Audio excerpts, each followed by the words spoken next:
D.C. city-state, the obelisk, known as the Washington Monument, was dedicated to Freemason George Washington by the Freemason Grand Lodge of the District of Columbia.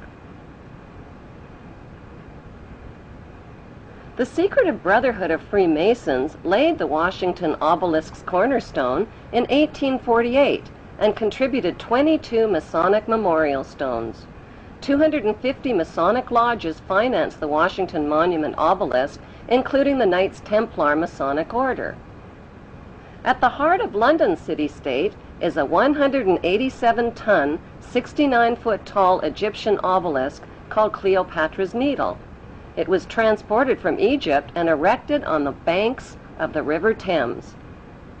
In Vatican City, another Egyptian obelisk towers high above St. Peter's Square.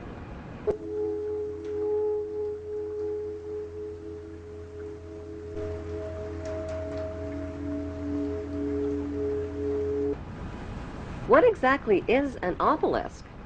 Obelisks are phallic-shaped monuments honoring the pagan sun god of ancient Egypt called Amun-Ra.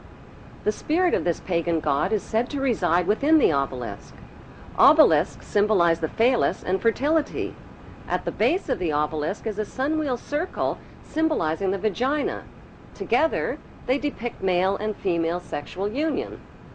Worshippers of Amun believe Amun is the supreme god and creator of all things, and can transform himself into other gods, like Osiris, the god of the underworld, or Seth, the god of evil and chaos. Since vowels were interchangeable in the biblical Hebrew language, Amun can be spelled A-M-E-N, A-M-O-N, O-M-O-N, or A-M-U-N. Today, Amun is one of the most popularly used words in the entire world. It is used in all languages by Christians, Muslims, Hindus, and Jews at the end of prayer. Without realizing it, people all over the world are praising Amun. The Old Testament of the Bible is the holy book of both Christians and Jews. Amun is repeated over and over again throughout the Bible and is hidden within the word testament.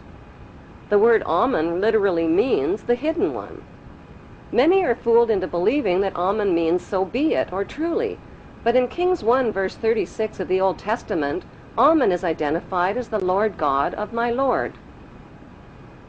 Why in the world would the Vatican, a fortress of Puritan Christian values, erect a monument symbolizing the pagan god Amun and sexual intercourse right in its own front yard?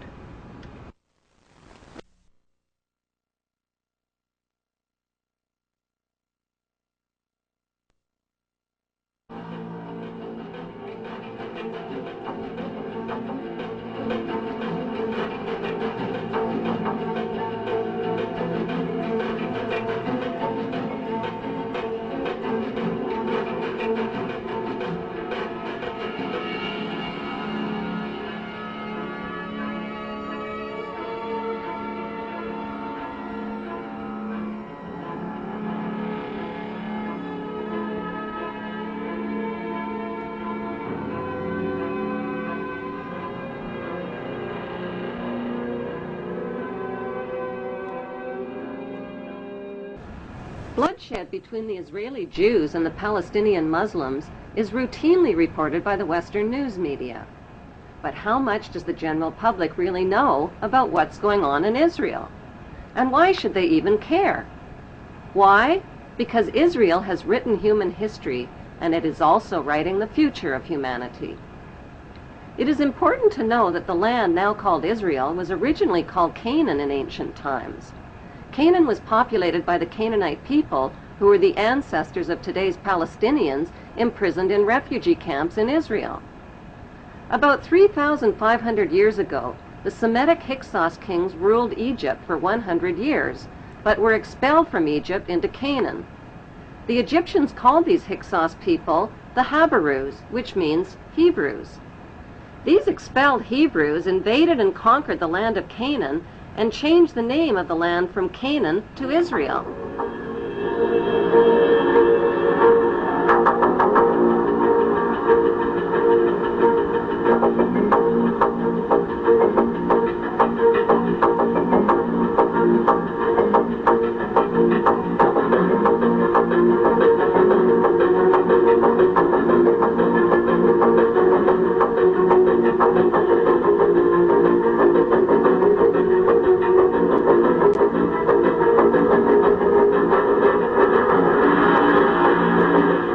335 AD, the name was once again changed to Palestine after the Romans conquered the land. As recently as 1948, the name was officially changed back to Israel again by the Hebrew Zionists, who slaughtered and drove the Palestinian people from their homes, land, and villages after World War II.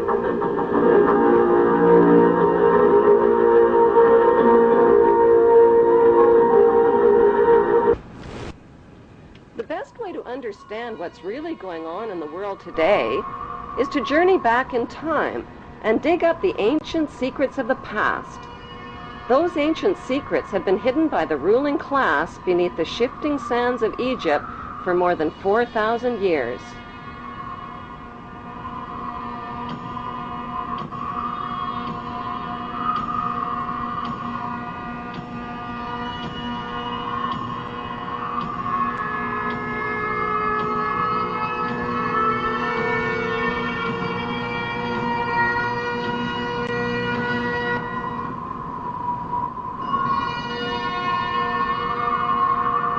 Historian travel guides like Josephus, Herodotus, and Manetho, as well as writers like David Rohl, Ralph Ellis, and Niels Peter Lemke, provide flashlights into the past.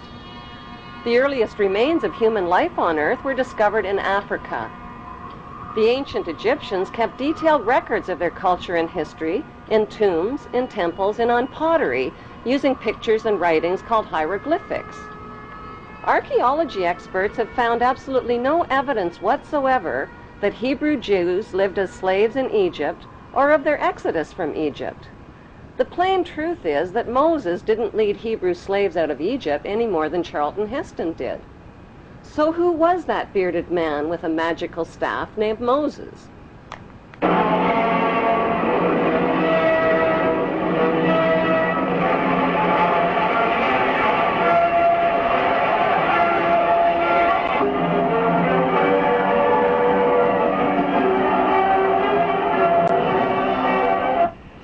There is not one shred of archaeological evidence for the existence of Moses or of any of the Bible's main cast of Hebrew characters, from Abraham to Jacob to Joseph to King David to King Solomon. There is, however, plenty of evidence for the existence of Egyptian pharaohs, who these biblical characters are based on. The Bible's Old Testament has carefully covered up the connection between the Egyptian pharaohs and the Hebrew patriarchs by mixing up historical facts with myths and legends. The job of archaeology experts and historians is to separate fact from fiction. Modern archaeologists have confirmed that the Hebrews were not a race of people as once thought. They were a Semitic and Asiatic class of foreign workers who migrated into Egypt from neighboring lands in search of work as craftsmen and builders. As their population multiplied over hundreds of years, they contributed to Egyptian technology, worshipped Egyptian gods, intermarried with Egyptian nobility, and gradually rose to positions of power and wealth in Egypt. The Bible story of the Hebrew Jews begins with Abram, who was born north of Canaan in the town of Ur around 2055 BC. Abram married his beautiful sister Sarai. At God's command, the incestuous couple changed their names to the Egyptian names of Abraham and Sarah and migrated to Egypt. Once in Egypt, Abraham turned his sister wife Sarah over to the Pharaoh as his harem sex slave and was rewarded with gold and silver. Abraham received covenants or promises from God. God promised to make his name great and to make a great nation for him. God also made a circumcision covenant with Abraham, commanding him to mark the flesh of his people and slaves by cutting off the protective foreskin of their penises. Circumcision was a painful barbaric custom that was introduced into Egypt near this same time and has survived to this day.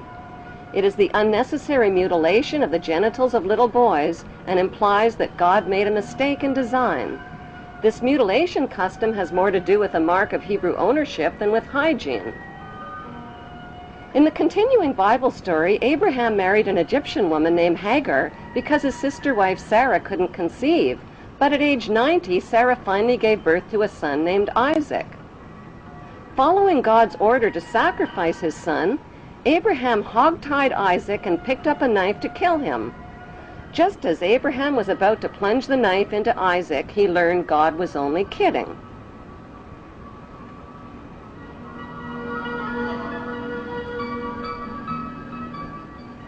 Who was the ruling pharaoh that the Bible neglects to identify when Abraham and Sarah reached Egypt? His name was Amenemhet I, and he ruled Egypt from 1991 BC to 1962 BC. The name Amenemhet means Amen is the head. Besides Pharaoh Amenemhet and biblical Abraham living in the same place at the same time, is there